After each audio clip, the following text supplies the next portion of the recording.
అయిపోయింది కదా. ఇందులో కావాల్సిన గుడ్లు కూడా వేసుకోవచ్చు మనం. వావ్, కోడిగుడ్లు కూడా వేసుకుంటే చాలా బాగుంటుంది అనమాట. అరే ఇది మెత్తాలు వేద్దాం. వావ్, చూసారు ఎంత బాగుందో. నచ్చితే లైక్ చేయండి, ప్లీజ్ సబ్స్క్రైబ్. సోయాబీన్ అనమాట. సోయాబీన్ ఎండుమిరపకాయల కర్రీ వండుతాను. ఇవి రాత్రి అంతా ఇవాళ మార్నింగ్ వండుకోవాలనుకున్న కూర రాత్రి నానబెట్టేసుకోవాలన్నమాట. ఇవి చిన్నవి అనమాట సోయాబీన్, పెద్ద సోయాబీన్ కాదు ఇవి. చూసారా రాత్రి అంతా నానితే ఎలా పప్పులా వెలగొచ్చిందో. ఇవి గమ్ముని డైజెషన్ అవుతుంది అనమాట, అందుకని ఎక్కువసేపు నానాలి. ఇప్పుడు కుక్కర్లో పెట్టి ఉడకబెట్టేస్తాను అనమాట. ఒక 5-6 విజిల్స్ వచ్చాక సిమ్లో కూడా పెట్టుకోవాలి. ఒక 2 విజిల్స్ వచ్చే వరకు, అప్పుడు బాగా మెత్తగా ఉడుకుతాయి అనమాట. సోయాబీన్స్ ఎండుమిరపకాయలు మసాలా కర్రీ వండుతాను. ఎండుమిరపకాయలు బంగాళదుంప ఒకటి వేస్తాను అనమాట.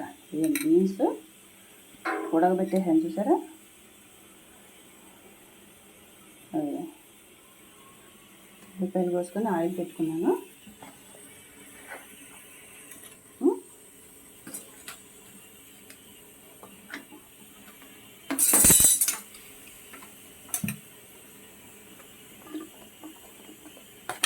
ఆయిల్ పెట్టుకొని ఆనియన్స్ వేస్తాను అనమాట. ఆయిల్ పెంచుతాం.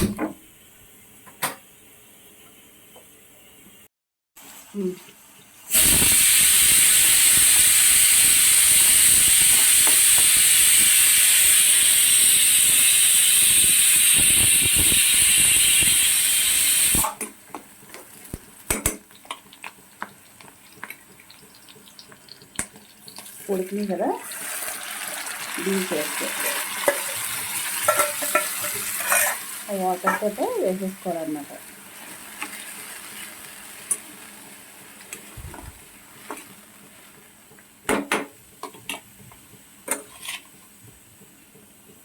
ఎండుమిరపకాయలు బంగాళదుంప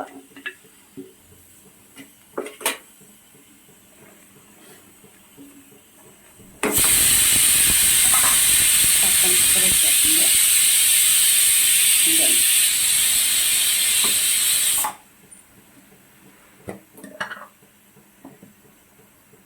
కొంచెం సాల్ట్, ధనియాల పొడి, కారం, పసుపు వేసి కొంచెం మీడియం ఫ్లేమ్లో పెట్టుకుందాం. తర్వాత వాటర్ వేస్తాను అనమాట. ఆ వాటర్ ఉంది కదా, బీన్స్ ఉడికిన వాటరు కొంచెం మగ్గాక అప్పుడు వాటర్ వేస్తానమాట. చాలా బాగుంటుంది కర్రీ ఇది. మూత పెట్టేద్దాం, మీడియం ఫ్లేమ్లో పెట్టుకుందాం. చక్కగా మంచి స్మెల్ వస్తుంది. హై ఫ్లేమ్ పెట్టినప్పుడే అది ఇప్పుడు వాటర్ వేద్దాం. కొంచెం దగ్గర కదా అది.